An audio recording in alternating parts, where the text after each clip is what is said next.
This is the SMARTRAVEL DK400 electric bike, the moto style 20x4 fat tire e-bike I've been riding for 8 months. From my experience, this thing nails the look and the flat ground speed, and it asks you to live with some heavy trade-offs. If you've seen the photos and thought, mini scrambler, that's exactly how it feels to ride on the right terrain. Key features that stood out to me before buying were the 48-volt 15-hour removable battery, the claimed 1,000-watt peak motor, dual suspension, the Shimano 7-speed, and the integrated lights with turn signals. My unit shipped with mechanical disc brakes, a phone holder, a pump, fenders, and a rear rack. Assembly was mostly straightforward but not plug-and-play. It arrived mostly built, and I still spent around an hour and a half cutting packing material, aligning the front wheel, truing the front rotor a hair to stop a rub, and dialing in the mechanical brakes. The instructions were basic, so if you're new, plan on watching a setup video or having a bike shop do a quick tune. Let me set expectations on power. The bike is marketed as a 1,000-watt peak, but the continuous power, the power it can hold for a while, feels closer to 750 to 850 watts. Quick explanation for newcomers. Peak is a short burst number you may only see for seconds, while nominal or continuous is the real day-to-day feel. On flat streets, the DK400 rips. With pedal assist, I easily hit the advertised 28+ mph. Throttle only tops out a bit lower for me, especially into a headwind, but it still feels quick and confident. There's a settings menu on the display where you can adjust speed limits and things like wheel size. I opened mine up to get full speed on private paths. Just be sure to follow your local rules. Hill performance is the weak point. In my opinion, that's the biggest thing you need to know. I weigh around 190 pounds with a backpack. On steeper grades, the motor runs out of grunt fast. I drop to the lower gears and pedal hard to keep momentum. It'll get me up, but it's a workout and not the effortless boost I expected from the aggressive styling. The bike shines as a flat ground cruiser. It's not a natural climber. If you live in a hilly area, this may frustrate you. Battery life has been solid and predictable. The 48-volt 15-hour pack is removable and locks in cleanly under the tank panel. Charging from low to full takes me about 6 hours on the included charger. On throttle only, riding in the high 20s mph on level ground, I average roughly 20-23 miles. Using pass, pedal assist, where the motor helps as you pedal, cruising 15 to 20 miles per hour on flat city streets, I get right around 35 to 45 miles, depending on wind, temperature, and how often I stop. Cold weather trims a few miles. After 8 months and dozens of cycles, I haven't noticed big range fade. The waterproofing has been trustworthy. I've ridden in light rain with no drama, then wiped everything down afterward. The ride feel is comfortable. The front fork and rear shock smooth out potholes and brick streets better than a rigid frame. The fat tires are a big part of that comfort. They're 20x4 Kaoyang tires with chunky tread. I usually run 18 to 22 psi for a mix of comfort and efficiency.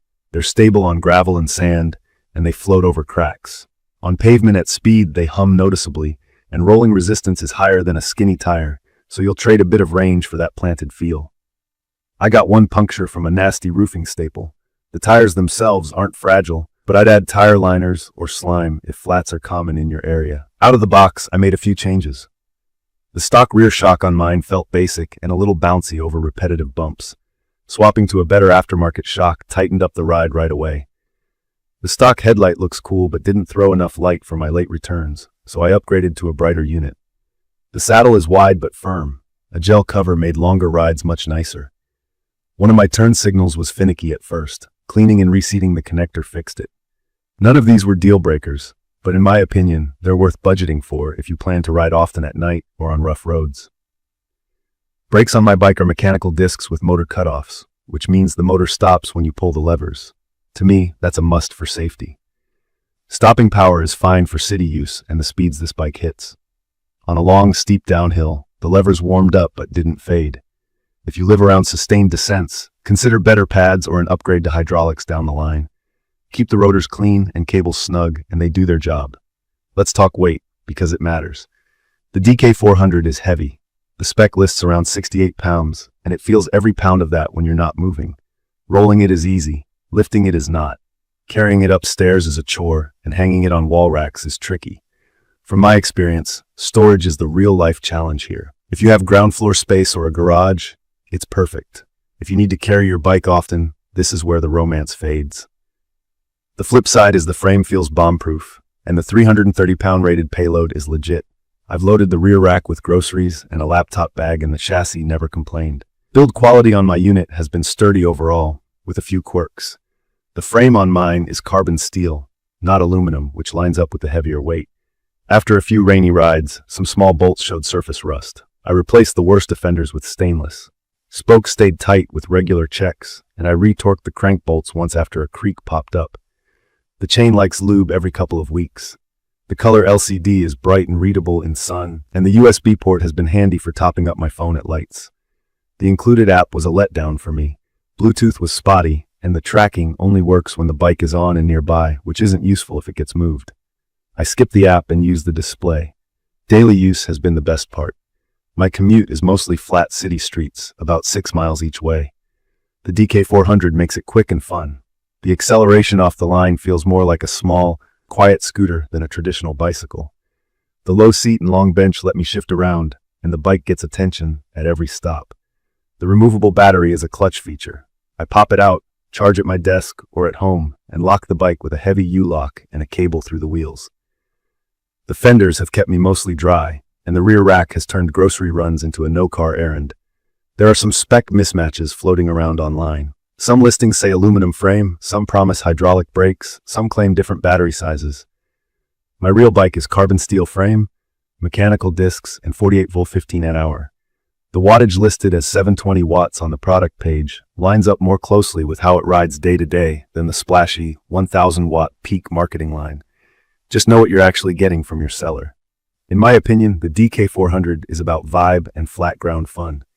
It looks awesome, it feels fast, and it rides comfortably over rough streets.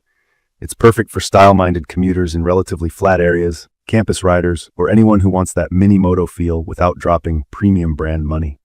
I'd recommend this for riders who value speed on flats, don't have to carry a bike upstairs, and don't mind doing a couple of smart upgrades, like a brighter headlight or a better rear shock.